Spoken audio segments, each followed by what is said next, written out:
कहानी का शीर्षक है रिवर्स मॉर्टगेज।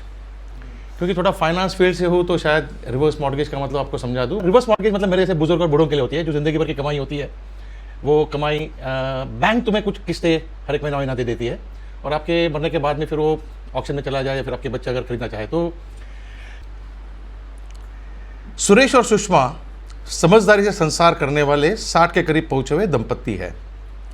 उनमें मध्यम वर्गीय मानसिकता, लेकिन समय के साथ आई समृद्धि और सुधरी हुई सांपत्तिक स्थिति का ये बहुत अच्छा सरमिश्रण है। नई नई चीज़ें करने का शौक, हव्यास तो है, पर पुरानी मानसिकता में अटके हुए। प्रमोद, पैम, उनका इंजीनियर बेटा, प्रमीला, पैमी उनकी लिव इन पार्टनर है। ये नए स्वच्छंदी पीढ़ी के प्रतिनिधि है। सामान्य रूप से माता पिता की जो अपेक्षाएं होती है, उसी तरह माता पिता ने बच्चों को सेटल होने जाने यानी सामान्य से अपेक्षा रखी हुई है। लेकिन बड़ी दूरदृष्टि दिखाकर बचत करके बिल्डिंग के पुनर्विकास प्रोजेक्ट के लिए उन्होंने बेटे और बहू के लिए जुड़ा हुआ एक जोड़ी फ्लैट अपने घर से सेट कर लगा लिया होता है। उनके लिव इन रहने का धक्का तो लगा था उन्हें, परंतु उसके साथ भी तालमेल बिठा लिया था, पर मन से खिन्न हो चुके थे। आसपास की ऑनलाइन की दुनिया में अपना अस्तित्व जैसे जैसे बनाए रखे हुए, डिजिटलाइज दुनिया में कदम कदम पर कठिनाइयों का सामना करने वाले उनके लिए उन्हें बच्चों ने लिटरली कबाड़ खाने में डाल के रखा था। बच्चों का भी सही है, project deadlines, target driven society, company, उन्हें माता पिता की उनके कदम कदम पर अटक जाने वाली कंप्यूटर जैसी सिंपल सी चीज़ें, OTP सिखाने के लिए समय नहीं है। जब कभी संभव होता है तो वो माता पिता की मदद करते हैं, पर इलेक्ट्रॉनिक्स क्रांति की गति इतनी प्रचंड है कि वे इच्छा होते हुए भी माता पिता की मदद नहीं कर सकते हैं। एक दिन अखबार में एक विज्ञापन की ओर सुरेश आकर्षित होता है। यह कंपनी वोएजरिज्म वेंचर वेकेशंस की होती है, जिसका बृहदवाक्य होता है, voyager forever, no bar for any ager. उन्हें बेटा और उनके लिव इन पार्टनर की तरफ से, खुद के बच्चे होने की तरफ से कोई भी हलचल नहीं दिखाई देती है। इसके विपरीत वे देहरादून के पास डॉक्टर मेजर डॉगीवाला के फार्म से एक महंगा कुत्ता गोद लेते हैं। उनका स्वच्छंद जीवन, उससे जुड़ी उनके अन्य उपक्रम जैसे अमर्याद आउटिंग, वीकेंड पार्टीज, उसमें एक कुत्ती की वृद्धि हो जाती है। कुतिया क्या, राजकुमारी कहिए उसे। उस पर होने वाले बेहद खर्च पर कोई सीमा नहीं होती। कुत्ते का जन्मदिन, कुत्ते को बेदिंग के लिए स्पा में ले जाना, कुत्ते का इंश्योरेंस कराना, उसे तरह तरह के जूते और हर चीज़ें खरीदना, ऐसे ऐसे बेमिसाब खर्च होते देखकर सुषमा और सुरेश मन से बहुत खिन्न होते हैं। आखिरकार एक दिन पैम और पैनी अपने कुत्ते की शादी करने का फैसला करती है। यह विवाह बड़े ठाट बाट से होता है। मेहंदी, संगीत, प्रीवेड शूट, उससे पहले ऑनलाइन डेटिंग, फिर विधिवत कुंडली देखना। हाँ, डॉक्टर डॉगीवाला की वेबसाइट पर मैच मेकिंग की सुविधा भी होती है। पूरे 50 साल के कुत्तों की सेकेंड वर्ल्ड वॉर से हिस्ट्री लिखी होती है।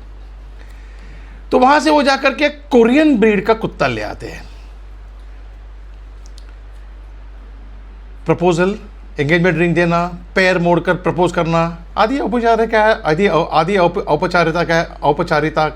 औपचारिकताएं पूरी कर एक बार वाग्दत्त वर और वधू धूमधाम से बारात लेकर गृह प्रवेश करते हैं। और उस दिन सुरेश और सुषमा भयंकर भड़कते हैं। उनके जीवन में पाई पाई करके जमा किए पैसे का ऐसा नाश उनसे देखा नहीं जाता, और हमने अपनी ज़िंदगी में दबा कर रखी हुई आशाएं आकांक्षाएं पूरी नहीं की, इसका उन्हें भयंकर खेद महसूस होने लगता है। और वो एक दूसरे से इस विषय पर बात करना चाहते हैं। अपनी अधूरी बकेट लिस्ट एक दूसरे को पढ़ाकर सुनाते हैं। किन चीज़ों को मिस किया था हमने, इसका वो तीव्रता से अनुभव करते हैं और अब ज़िंदगी अपनी मर्जी से जीने का निर्णय लेते हैं। एज डिसाइडेड, कियारा, वोएजर वेंचरिज्म की कंपनी की प्रतिनिधि, सुरेश को अपनी विशेष साहसिक यात्राओं की जानकारी देती है, जैसे skiing, parasailing, snorkelling, north south Atlantic, nude beaches आदि की, और उसके पुरुषत्व को चुनौती देती है। सुरेश कभी ट्रैकिंग करने वाला था। उसने इंडिया की एयरफोर्स की परीक्षाएं भी दी थी। कियारा उनके सामने अगले 5 वर्ष में 5 महाद्वीपों का लक्ष्य रखती है। इसके लिए अनुमानित 50 से 60 लाख की व्यवस्था करने का भी सुझाव देती है। स्पेस शटलिस्ट के रूप में अंतरिक्ष में जाने की कल्पना से सुरेश के शरीर पर रोंगटे खड़े हो जाते हैं, और उस पर होने वाले ज़बरदस्त खर्च का विचार बाद में करेंगे, कम से कम अभी शुरुआत तो करते हैं। उधर सुषमा की कई साल की खुद को घरेलू फराल या छोटे मोटे रिफ्रेशमेंट्स की दुकान खोलने की इच्छा, मन भर शॉपिंग करना, विविध मॉल्स और तो उसमें बने हुए व्यंजनों का स्वाद चखना और वैसे बनाने की उत्कंठा जोर पकड़ती है। माई बाप बैंक का एक पर्सनल बैंकर उन्हें रिवर्स मॉर्गेज अर्थात रहते घर पर 1 महीने एक निश्चित कर रूप किस्त बैंक आपको मिलती है, इस योजना से बारे में बताता है। लेकिन उन्हें मालूम होता है कि इतनी बड़ी रकम इस रिवर्स मॉर्गेज से नहीं मिल सकती। बातचीत के दौरान बगल की जोड़ी का फ्लैट के बारे में विषय निकलता है, और वे दोनों उस फ्लैट को बेचने का निर्णय लेते हैं। जाहिर है बेटा और बहू को यह बहुत बड़ा धक्का होता है, और बात हद से आगे निकल जाती है, पुलिस तक पहुंच जाए। आखिरकार कोर्ट के माध्यम से बच्चों को फ्लैट छोड़ने के लिए कहा जाता है। इस तरह माता पिता अपने रास्ते बाकी जीवन जीने के लिए तैयार हो जाते हैं। आगे चलकर कियारा और किरण का उनके पास आना जाना बढ़ जाता है। करण बैंक की नौकरी संभालकर शाम को सुषमा को उसका बिजनेस बढ़ाने में मदद करता है, और रात बेरात डिलीवरी करते करते उसी के घर पे सोने लगता है।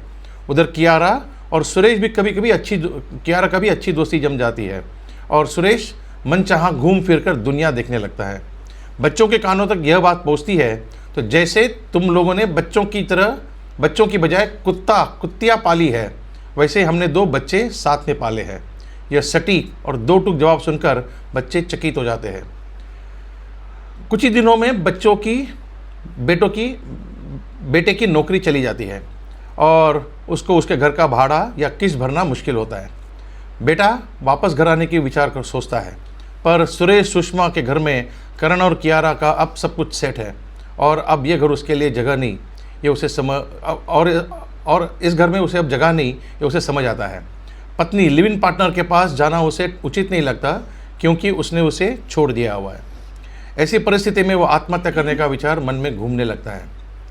सेपरेशन के टर्म्स ऑफ सेटलमेंट को याद करने लगता है। उसके अनुसार दोनों कुत्ता और कुत्ती की मिल्कियत उसके पास आती है। विमनस्य अवस्था में वो समुद्र के किनारे रेत में चलता रहता है। तभी उसके लाडला कुत्ता और कुत्तियाँ उसे आकर चाटने लगते हैं। उनकी ओर देखकर वो रोने लगता है। कुत्तियाँ भी आंसू बहा कर फूट कर रोती है, मानो उनको भी उनके आत्महत्या की भनक लग गई हो। बड़ी मुश्किल से वो एक लोग खंबे से कुत्ते और कुत्ती को दोनों को एक रस्सी से, वहाँ पर पड़ी रस्सी से बांधता है। खुद के मोबाइल से अपने माँ बाप के लिए एक प्री टाइम्ड मैसेज सेट करता है। ज़िंदगी भर आपके पोता पोती के खेलने की मनीषा तो पूरी न कर सका, लेकिन मेरे बाद मेरे इन दोनों नन्हे कुत्तों की जिम्मेदारी आपको सौंपे जा रहा हूँ। कुत्तों के पहने हुए आलीशान जैकेट में वो फ़ोन रख करके आत्महत्या करने के लिए समुद्र की ओर बढ़ने लगता है। अचानक फ़ोन पर घंटी बजने लगती है, और कुत्ते जैसे तैसे खंबे को उखाड़ कर समुद्र की ओर भागने लगते हैं। हेलो डिकरा, क्या छे तू? दिस इज कर्नल डॉगी वाला हियर। अरे यार किधर है तू? कितना तेरे को मैसेज भेजा मैंने।